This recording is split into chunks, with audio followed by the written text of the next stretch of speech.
Hi friends, welcome back to she was kitchen. ఈరోజు మనము కద్దుకా హల్వా చేయబోతున్నాము. కావాల్సిన పదార్థాలు: నెయ్యి, డ్రై ఫ్రూట్స్, ఇలాచీ పౌడర్, పాలు,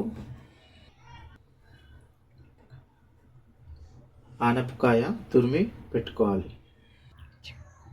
ముందుగా మనం పొయ్యి మీద ప్యాన్ పెట్టుకొని అందులో నెయ్యి వేసుకోవాలి.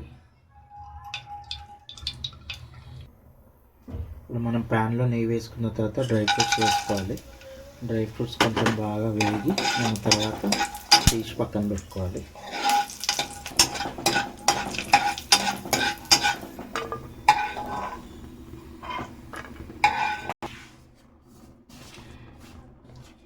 ఇప్పుడు మనం తురిమి పెట్టుకున్న ఆనపకాయ వేయాలి.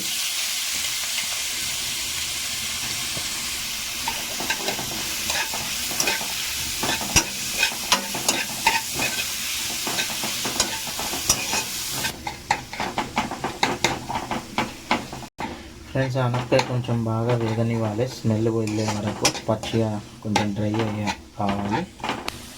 ఇప్పుడు ఆనపకాయ వేగిన తర్వాత మనం షుగర్ వేసుకోవాలి. ఒక 4-5 స్పూన్స్.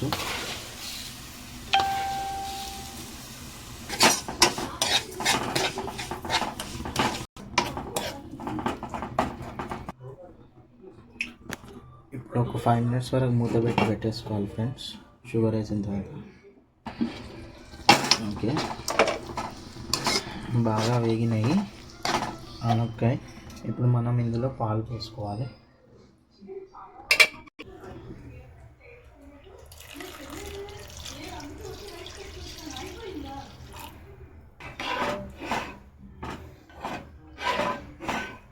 ఇందులో ఒక చిటికెడు ఇలాచీ పౌడర్ వేసుకోవాలి.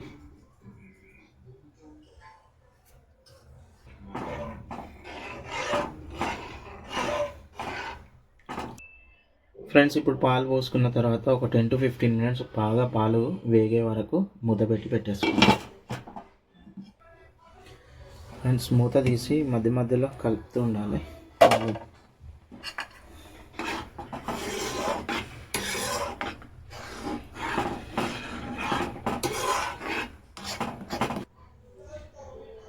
ఫ్రెండ్స్, ఇప్పుడు పాలు వేడైనా చూద్దాం.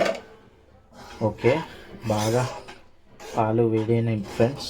బాగా ఇలా క్రీమ్గా రావాలి, మంచిగా దగ్గరకు అవ్వాలి. ఇప్పుడు మనం ఇందులో నుండి కొన్ని పాలు తీసి పెట్టుకోవాలి ఫ్రెండ్స్, కోవా కోసం. ఓకే, చాలు ఫ్రెండ్స్. ఇలా పాలు పక్కన తీసి పెట్టుకున్న తర్వాత అందులో కోవానన్నా లేదంటే కలాకన్నా మీకు ఏది అవైలబుల్ ఉంటే అది వేసేసుకొని బాగా స్మాష్ చేసి పక్కన పెట్టుకోవాలి ఫ్రెండ్స్.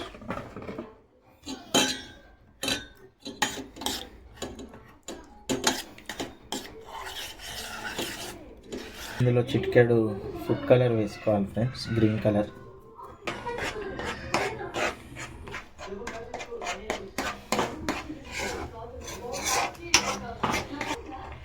ఫ్రెండ్స్, ఇంకా కొంచెం పాలు దగ్గర కావాలి ఫ్రెండ్స్, అప్పుడు కొంచెం టేస్ట్ బాగుంటుంది.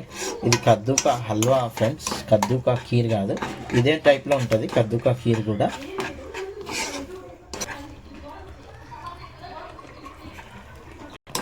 ఫ్రెండ్స్, ఈ మాత్రం ఉండాలి ఫ్రెండ్స్ హల్వాకి. కొంచెం మిల్క్. కద్దుకా హల్వా ఈజ్ రెడీ. ఓకే, ఇప్పుడు స్టవ్ ఆఫ్ చేసుకోవాలి ఫ్రెండ్స్.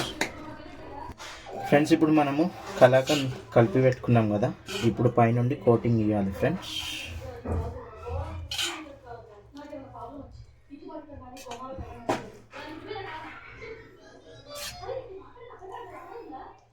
ఇందులో మనం డ్రై ఫ్రూట్స్ వేయాలి ఫ్రెండ్స్.